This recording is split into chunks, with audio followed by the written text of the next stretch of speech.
Good evening, everyone.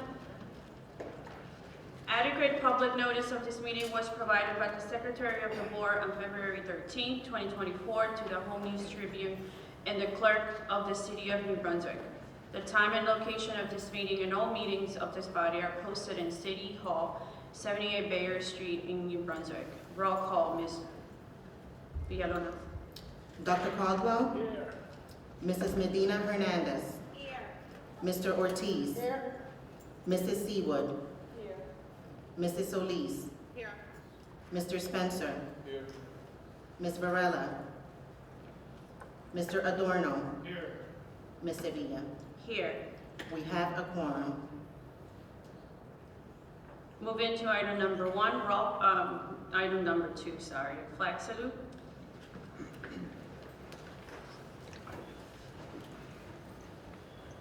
Ready, salute.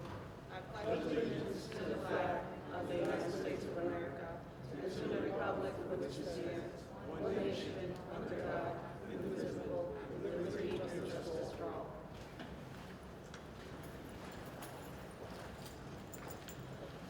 A reminder that preliminary budget meeting will be on Tuesday, March 5th, 2024, beginning at 6 p.m. here at New Brunswick High School in the auditorium.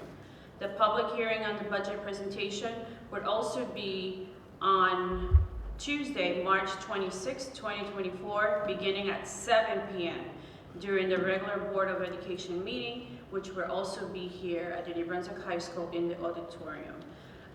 Moving to item number three, we have a presentation by one of our schools for a music theater performance with Ms. Sara Martino.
New Brunswick Public Schools proudly celebrates and acknowledges the significant contributions Black Americans have made to our democracy and national story. Tonight, we welcome you, ladies and gentlemen, to a compelling journey presented by the Rolston Players Performing Arts Club at Paul Robeson Community School for the Arts. Join the talented sixth grade students as they delve into the historical narrative of Hale Street School, New Brunswick's first and only school for colored children. Through thought-provoking discussions, spoken word poetry, and a powerful scene on segregation, these young actors, under the guidance of Mr. Donovan T. Smalls, aim to ignite a flame of inspiration for equality. Witness their commitment to inclusion, love, and justice as they declare everyone to continue to fight for change.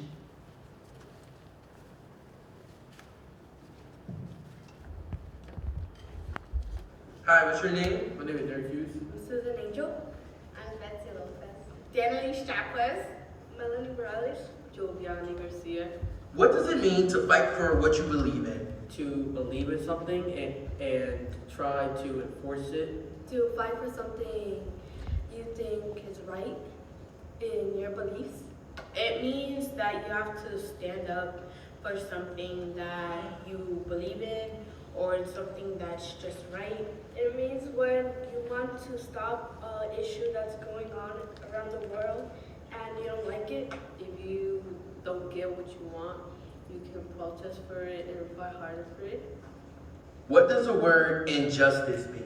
Injustice means something is unfair. Injustice means like unfairness or how other people treat other people because of any little thing. It means to stand up for what you want and what you're looking forward to. Injustice means when something is unfair to another person because about their race and color. It's when things are not the same, like not equal. How's that make you feel? It makes me feel kind of like sad because some people don't get what they want. It makes me feel kind of bad because some people won't have the chance to do something that they like just because something about them. Makes me feel disappointed because some people may not experience what other people can just because of how they look, of how they identify. It makes me feel like it's just not fair to the other people who don't get to experience the things that the other people do. How's that make you feel? It makes me feel sad because I want everyone to be equal. Kind of makes me feel disgusting about how other people get racially profiled. What needs to change for the world to be a better place?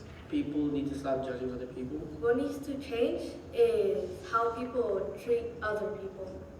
Everybody just has to come together and notice that everybody's different in the world and don't have the same thing that others do. Racism needs to stop. World hunger needs to end. Things like bad events need to stop. And people need like homes to live in. Fight for change. Fight for change. Fight for change. Fight for change. Fight for change. Fight for change!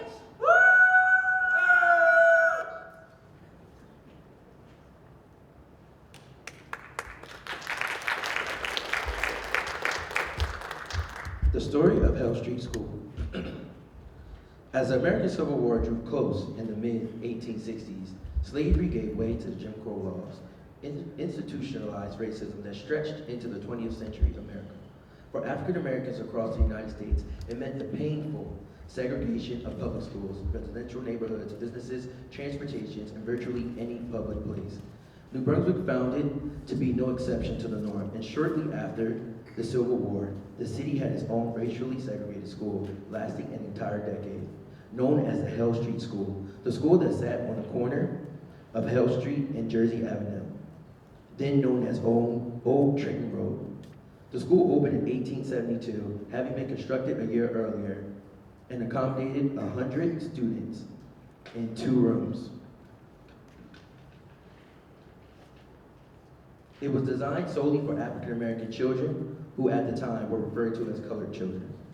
In 1882, the New Jersey State Legislature outlawed the practice of segregated schools, and the students were integrated with the city white students, creating many new challenges and obstacles in the early year.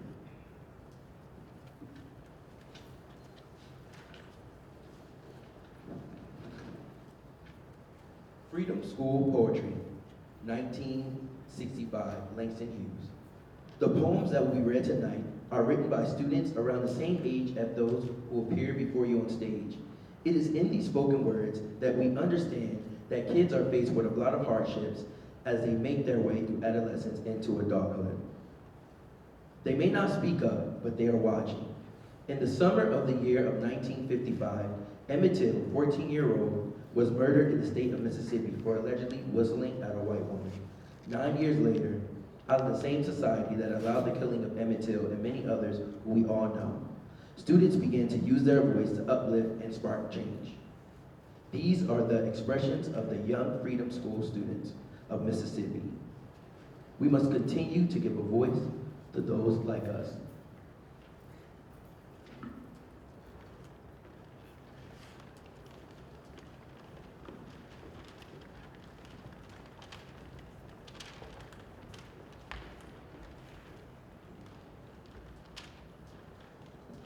Iron Man Negro. Iron Man Negro and proud of its color too. If you were a Negro, wouldn't you? I am glad of what I am now, to be and to do things I know how. I am glad to be a Negro, so happy and gay, to grow up day by day. I am a Negro and I want to be free as any other child, to wander about the house and the woods and be wild. I want to be free, free, free.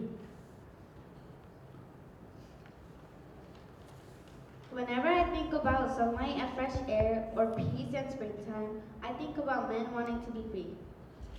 There are men who want freedom all their lives and never get it. There are men who have freedom all their lives and never know it.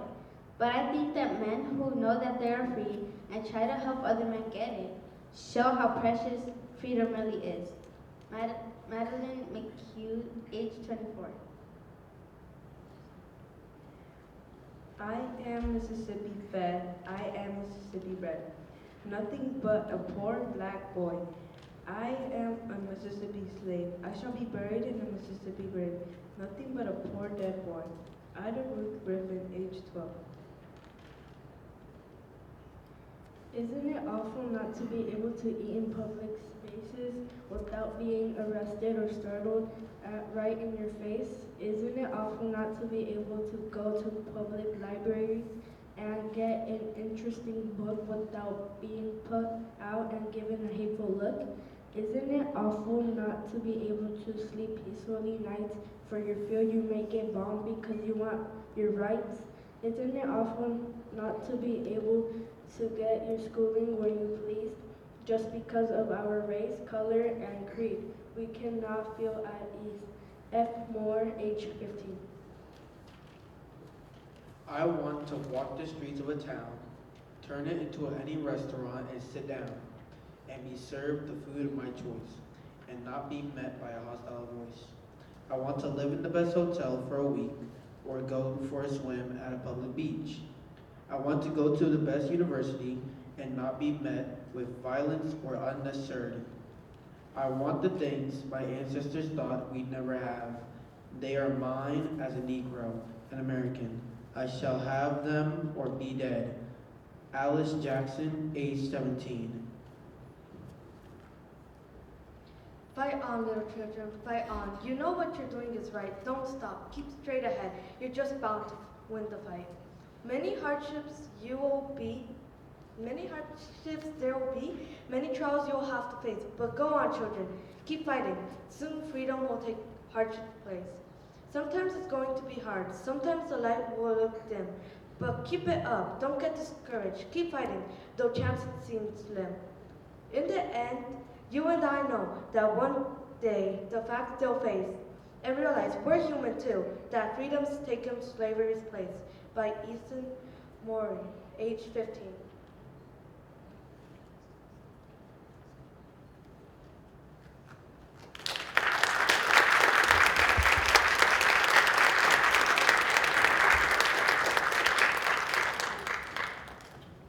In a small corner of the schoolyard, 6 students from diverse backgrounds find themselves inadvertently segregated. The issue became apparent when they realized that they were naturally forming separate groups based on cultural differences and interests. Observing the divide, Lily, a determined and empathetic student, decided to bridge the gap. She approached the situation with an open heart and suggested a collaborative project that would involve all students, breaking down the barriers that have unintentionally formed. Without further ado, Robeson Players Performing Arts Club presents Breaking the Divide.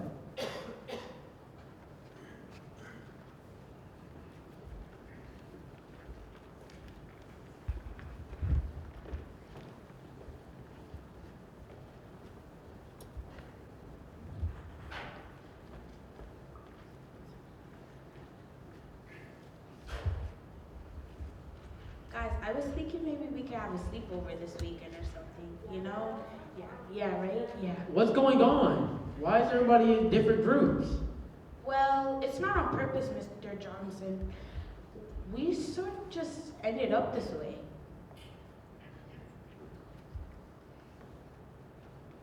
Yeah.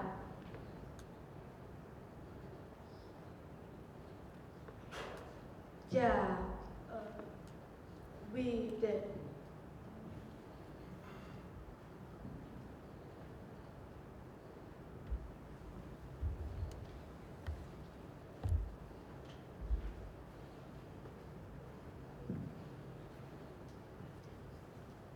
What's going on?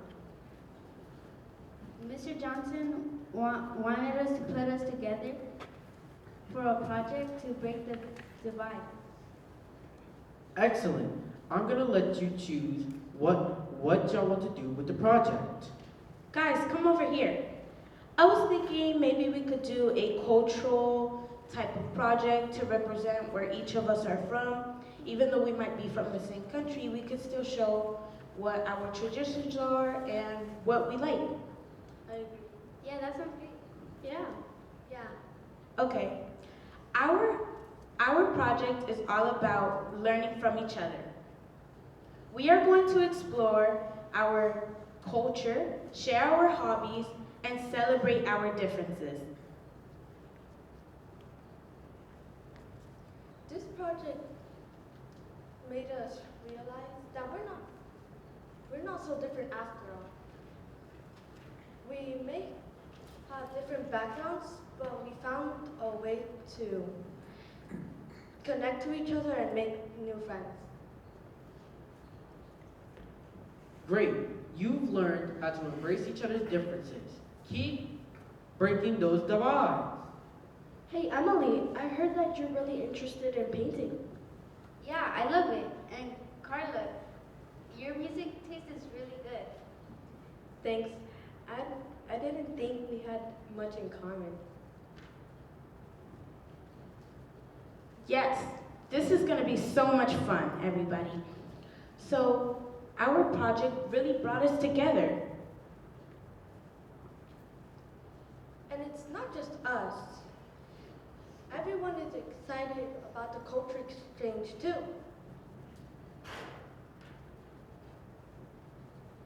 And it's not just for today.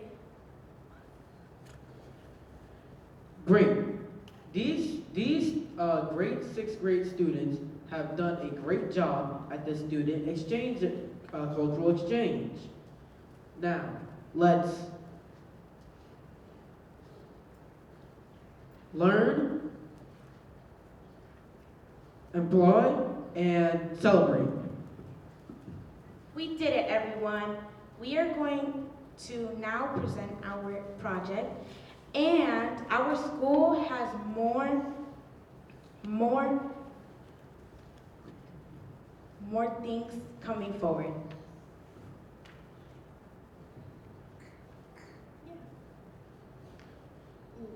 Today we learned how to connect with our students and get along with each other.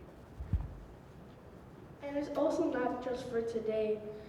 We have to keep doing it until we break the invisible wall. Thank you, everybody. You guys did great.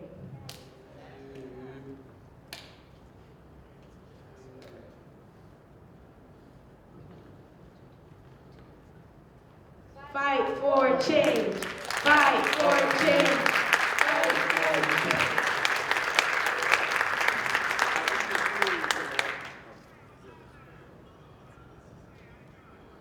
As we conclude tonight, ropers and players performing arts would like to thank everyone for their support and love as we continue to take a stand in preparing our future, empowering our youth, and inspiring change.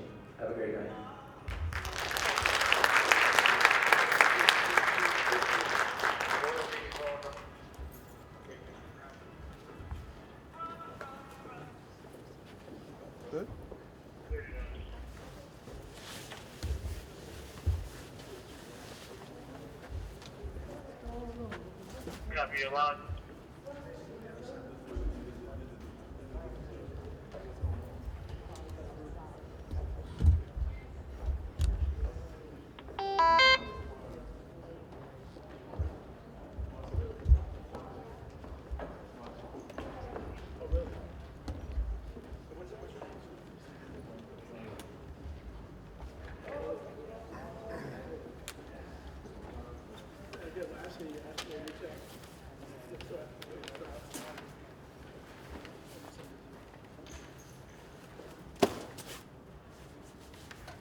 give another round of applause for our students?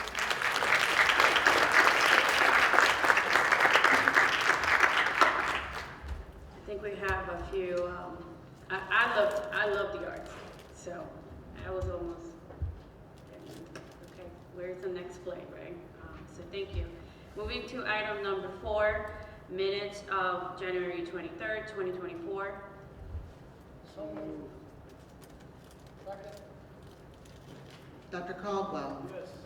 Yes. Mrs. Medina Hernandez. Yes. Mr. Ortiz. Yes. Mrs. Seawood.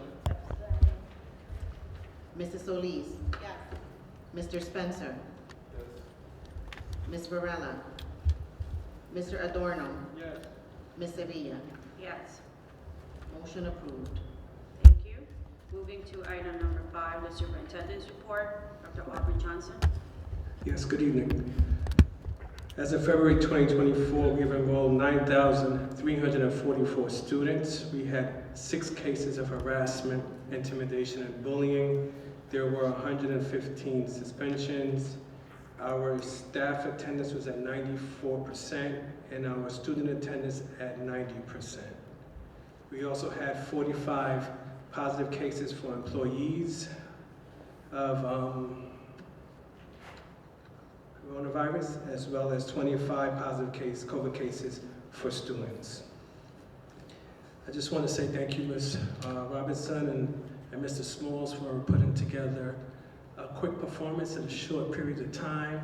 It's great to see our students come out and just experience the feelings of performing and making connections, and it takes a lot. And I just want to thank you for that. As we all know, in February, we commemorate Black History Month, a significant occasion to acknowledge and celebrate the remarkable achievements, contributions, and resilience of African Americans throughout history. Our commitment to fostering a culture of understanding is echoed in our classrooms, where educators integrate relevant and enriching content to inspire meaningful conversations. The district has organized activities, including performances and art exhibitions, to emphasize the ongoing importance of recognizing and celebrating the diverse and impactful contributions of African Americans. And collectively, we must, and I must say it again, I'll say the word must again, learn and teach the achievements of resilience of Black individuals who have shaped our world. And I just can't let the moment go by. I think we have to expand upon it. A lot of the times, and a lot of things that I've witnessed, we have actually, it's about the struggle. It's about slavery. It's about all of the fights for freedom. But let's not forget Black history. Before slavery, we need to learn and teach about Africa, Egypt, Nefertiti, the great kings. It's hard for many people to mention kings of Africa, but we can mention kings of other ethnic groups. So we need to go back and talk about and teach our kids about this legacy that shaped the world, that many are still trying to learn from, and begin there. Because if we do that, I want to believe our students will feel more empowered and have better connections and understanding of the diverse impacts of different ethnic groups. On Monday, February 12th, New Brunswick Public Schools observe Reflection Day, an opportunity for the school community to pause and focus on overall wellness, encouraging simple activities like reading, meditation, exercise, and relaxation. The day emphasizes the importance of ongoing self-care. Prioritizing health and wellness contributes to happier, healthier lives. This district invites individuals to share their reflections using the hashtag NBPSReflects, fostering a sense of community engagement. There were a lot of activities that happened in January across many schools, but I do want to point out one that I felt was a little different. At Blaquita Valente School, they held their first annual No One Eats Alone Day. It's a meaningful initiative where numerous staff and community members join students for lunch. And I just love watching these things on Twitter and Instagram, just to see what we're doing out there. That is, you know, maybe it has stopped me from getting out more to schools, and I'm not getting lazy, just been busy. But it's great to see these pictures of our community members, our board members, just individuals partaking in these events. It brings a smile to our faces. This event aimed to foster a sense of inclusivity and connection, emphasizing the importance of social bonds within the school community. And lastly, our upcoming monthly community vaccine clinic will be held on Saturday, February 24th from 10 a.m. to 1 p.m. at Red Shore School, again in collaboration with the New Jersey Black Women Physician Association and New Brunswick Tomorrow. Our district is committed to fostering a healthy and resilient community. We encourage all community members to participate, prioritizing the well-being of individuals and contributing to a healthier community. That concludes my remarks. Thank you so much, Dr. Johnson.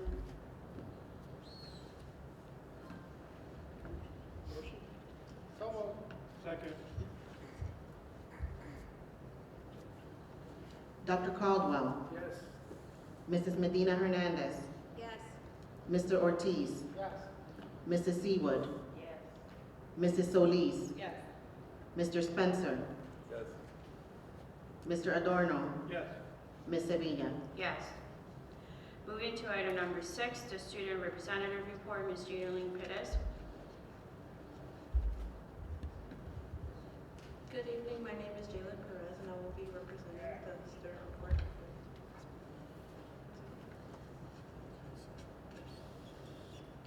Over 200 multi-language learners participated in Career Day event on Friday, January 26th. Students learned about various opportunities from community and industry leaders and gained insight about post-graduation options. Students were identified and participated in Marking Period 2 honor roll celebration last week. Dozens of students earned the distinction of having all A's Marking Period 2. Ty J. Henderson placed 4th in the 55-mile dash at the at the state selectional championship. 7 girls from the wrestling team will be competing this Sunday in the state regional tournament. And congratulations to Amari Williams for signing his national letter of intent to play football with former Zebra graduate Yasir Johnson. That is it.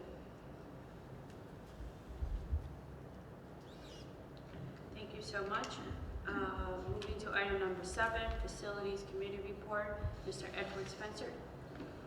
Yes, the facility committee met on February the 14th.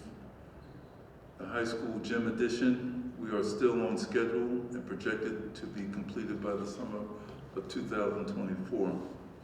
The addition is enclosed and the interior work is ongoing. Temporary heat is ongoing. All 3 piles of roofing system are installed in addition to the roof coping over this gym. The doors, the frames, the lighting fixtures are being installed. The 2 rooftop mechanical units are both in place above the weight room, and we are in the final stages of startup. The interior ceiling grid and ceiling mounted electrical and HVAC devices are being installed. The installation of the plumbing and the fire sprinklers has started. The priming and painting of the weight room walls has also started. The next major milestone is the installation of the wood gym flooring. Additionally, we discussed proposed facilities projects at the middle school and as well as other schools throughout the district. I will update you on these projects as more details become available. I want to acknowledge the Paul Robeson actors. They did a phenomenal job. There was a phrase that I got from, I had written down from James Baldwin, who stated, "History is literally present in all that we do. It is history that we owe our frame of references and identities and our aspirations." That, Madam President, concludes my report.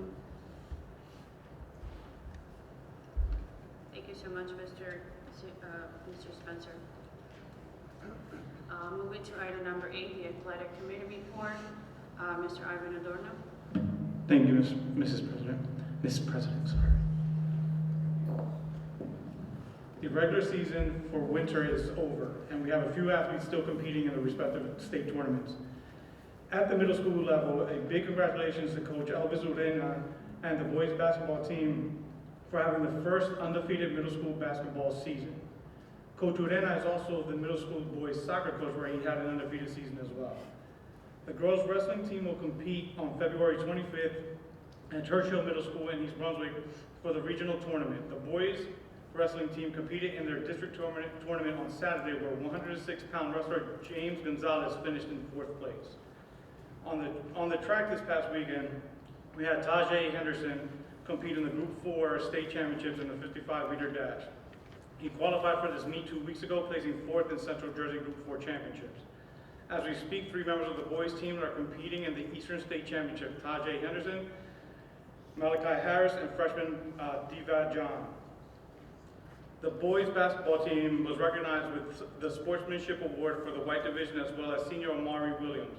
Amari also signed his letter of intent to Assumption University last Wednesday to play football in the fall. Congratulations to all our athletes for their winter season accomplishments.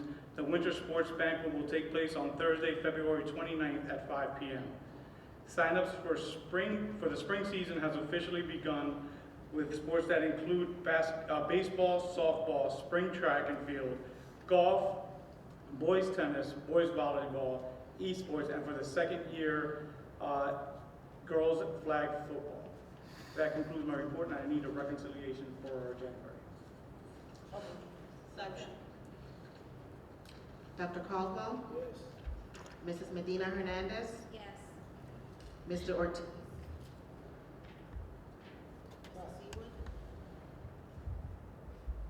Mr. Ortiz? Mrs. Seawood? Mrs. Solis? Yes. Mr. Spencer? I said yes. Mr. Adorno? Yes. Ms. Sevilla? Yes. Motion approved. Moving to item number 9, the curriculum and policy committee report. Mrs. Emerald Seawood. Madam President,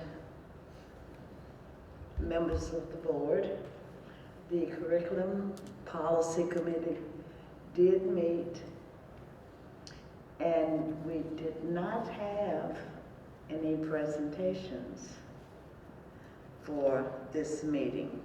However, we did, excuse me, we did review all resolutions and recommend approval. They are included on the consent agenda. We did not have any policies or new or revised for this month. That concludes our report. Yep. Thank you, Mrs. Seawood. Moving to item number 10, the Educational Services Commission of New Jersey, Dr. Dale Caldwell. Thank you, Madam Chair. The Educational Services Commission of New Jersey continues to have a record number of students there. We have a new superintendent who has done a good job. We're making some major adjustments and really some growing pains and looking at doing some new programs. But the state of the commission is very, very good. So that's my report. Thank you so much. Moving to item number 11, public comments. Do we have anyone that has signed up, Ms. Villalona? Yes, we do. We have first up Linda Stork, who signed up through the remainder of the school year. Ms. Stork?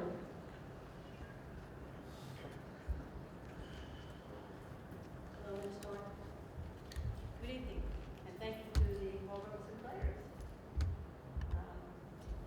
I had some questions. Can you please put the mic closer to you? Thank you. Is that better? Is that good?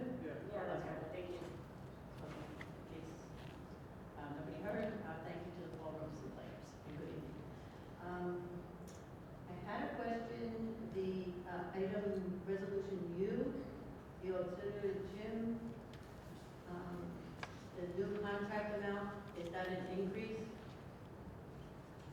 I would assume the $6 million. You know from my previous comments that I didn't think that was a good use of COVID money, but then I saw this week the survey report that came out on NewJersey.com. I heard about it through NewJersey.com. It's a study that was done by Harvard, and saying that, you know, while it's a very difficult situation, with children being so far behind academically due to the pandemic, some districts have done better than others at catching up to where they were before the pandemic. So we're only being compared to other similar districts, and only to get back where we were before the pandemic, which was, as you know, the low grade level, quite a bit to start with. So I'm going to quote part of a paragraph. Newark's recovery, on the other hand, ranks among the worst in the state, along with that of Patterson and New Brunswick. New Brunswick saw even bigger losses. We talked about Newark and Patterson. More than a full grade level's worth of reading, and in math, all three of the districts lost roughly 1 1/4 years of learning. So we did, and I saw a chart comparing districts with a similar socioeconomic, judged by the number of free lunches. And we were actually at the lower end of that because it goes 75% and up, but we were the most learning loss, which surprised me, honestly, because I know we got a lot of tablets out. I also know there were some connectivity issues, but I know we got a lot of food out, and I congratulate the district on that. I know that for a fact. And you don't learn anything if you're hungry, so that was good. But this is very concerning now, and I saw that the grant that we got for the intensive tutoring was not the full amount. I don't know if that's because we're not a bigger district, but I really want to know what we're going to do differently going forward, because what we did this year did not work particularly well. I'm going to hope it was better for children, like emotionally and socially, than what has turned up on the academics so far, but still. Thank you. Thank you. We have next. Next up, we have Miss April Nicholas, who also signed up through the remainder of the school year. Miss Nicholas?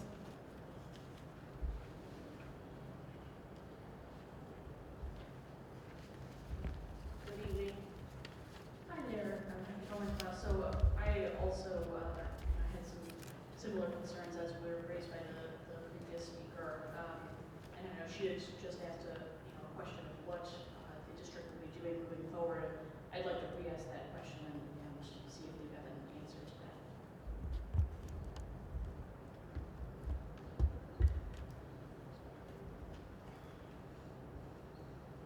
Good evening, everyone.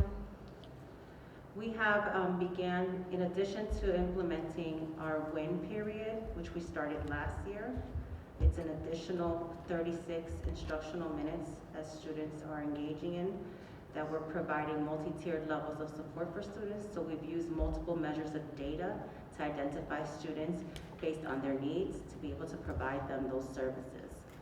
In addition to that, this year now, we've improved the WIN period, but we've also implemented an academic support plan. And we've been phasing it in by 3 different phases, where we have revamped our extended school day program, where it's focused on math and language arts, specifically the different types of items that are assessed in the New Jersey Student Learning Assessment, but also focusing on major content standards. Our phase 2 focused on how we were using the high impact tutoring grant. We have focused on grades 3, 4, and 5 mathematics, because that's where our major scores were the lowest in math. And then our phase 3 is how we've been incorporating a lot of these strategies throughout the school day. So now we have at least once a week that we're focusing on math and ELA, the major content standards that are assessed in the New Jersey Student Learning Standards, but in addition, taking into consideration how these interventions are working. So this year, with our WIN period, we have implemented 2 different cycles. We just completed the first cycle and we just started our second cycle. So these are things we're doing this year that are improving some of the things we put in place last year, but also adding some interventions. Great, thank you for that thorough answer. And I also, related to that, I'm curious for the resources that are being deployed to address the learning loss issues, what the breakdown is or what the focus is of the different age groups. Are you focusing those mostly on programs in the elementary schools, or is there a focus also on the higher grade levels as well?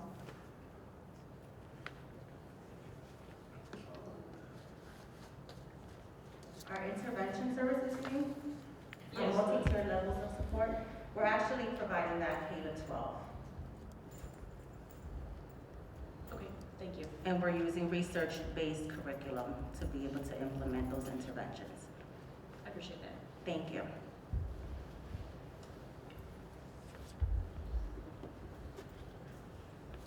Next, we have Mr. Charlie Cradaville.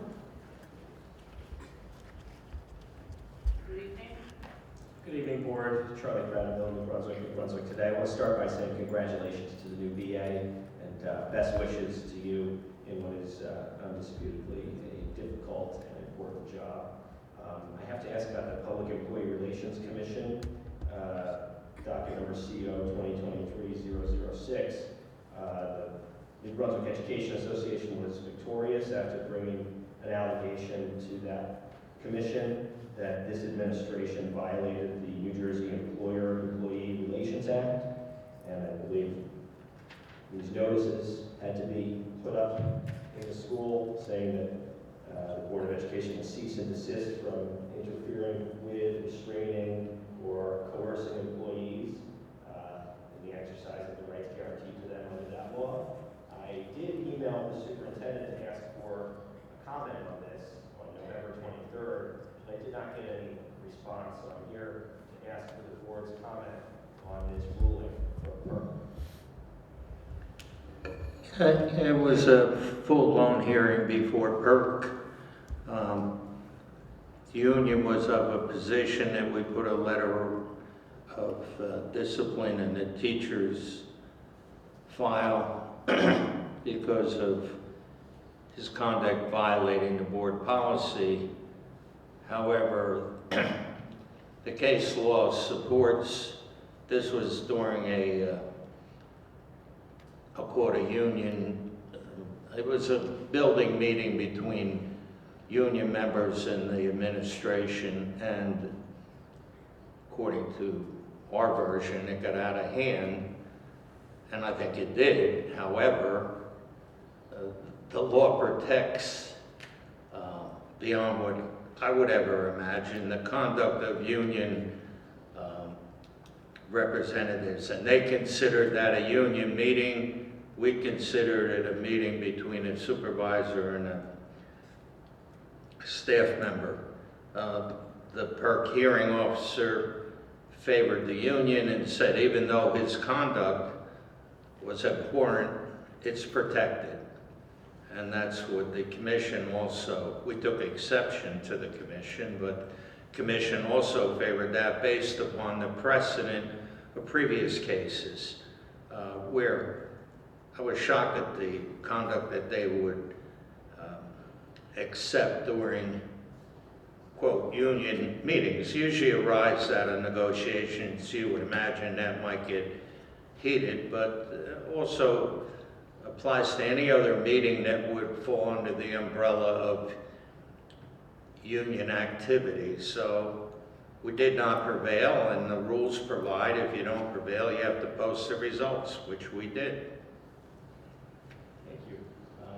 I just wanted to add that I listened to Mr. Ramirez address the board at the last meeting, and I thought it was unfortunate, Madam Chair, that your response to him was inappropriate, frankly, and I hope you'll apologize to him and that this board will direct the superintendent to start following the board policy and begin to fulfill his function as the district's chief media representative by engaging with reporters. I shouldn't have to come to this microphone to get an answer to a question like I did tonight. Again, that was emailed to the superintendent and he failed to respond. I hope that you'll correct that. Thank you.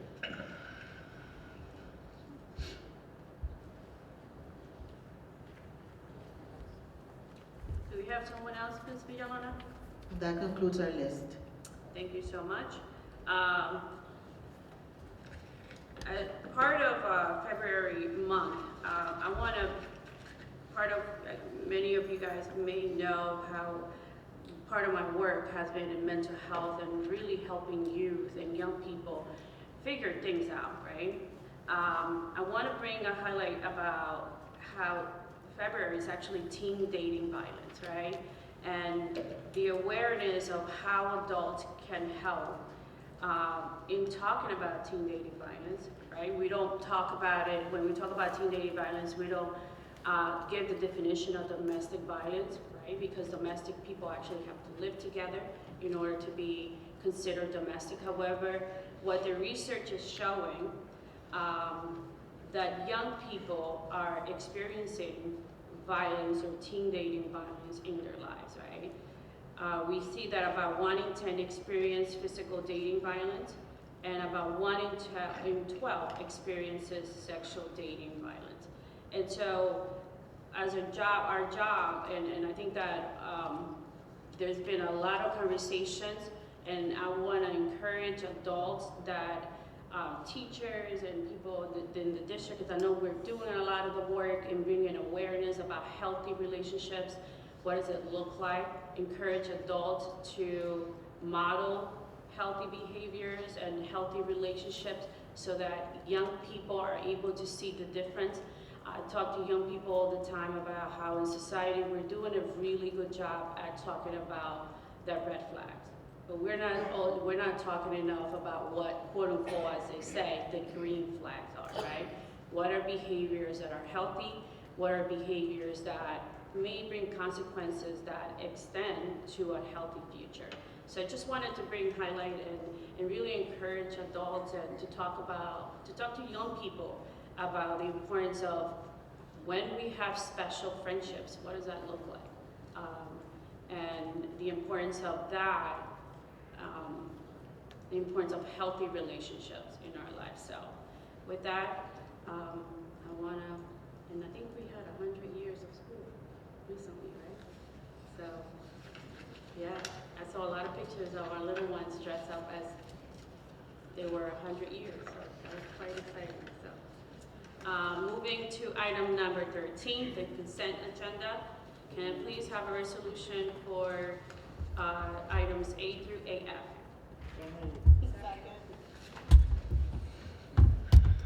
Dr. Caldwell. Mrs. Medina Hernandez. Yes. Mr. Ortiz. Mrs. Seawood. Mrs. Solis. Mr. Spencer. Mr. Adorno. Ms. Sevilla. Yes. Motion approved. Moving to item number 14, the Finance Committee report, Mrs. Ayana Solis. Thank you, Madam President. The Finance Committee, along with all members of the board, had a chance to review the Finance Committee, and I'd like a motion to approve the report as it is. Dr. Caldwell. Mrs. Medina Hernandez. Yes, staying to page 22. Noted. Mr. Ortiz. Mrs. Seawood. Mrs. Solis. Mr. Spencer. Mr. Adorno. Yes, I abstain on page 17. Noted. Ms. Sevilla. Yes. Motion approved. Item 15, resolution for closed session. Whereas the Open Public Meeting Act, New Jersey SA 10-4-6 provides that certain matters of a public body may be discussed in closed session, and whereas the Board of Education intends to discuss matters as follows: 1, personnel matters, and 2, matters of attorney-client privilege. Now therefore be it resolved that the aforesaid subjects should be discussed in closed session by this Board of Education and its administrative staff, and the minutes of said closed session discussion will be made available to the public when the reasons for the non-disclosure in accordance with the Open Public Meetings Act no longer exist. Can I please have a motion for closed session? Dr. Caldwell. Mrs. Medina Hernandez. Yes. Mr. Ortiz. Mrs. Seawood. Mrs. Solis. Yes. Mr. Spencer. Mr. Adorno. Yes. Ms. Sevilla.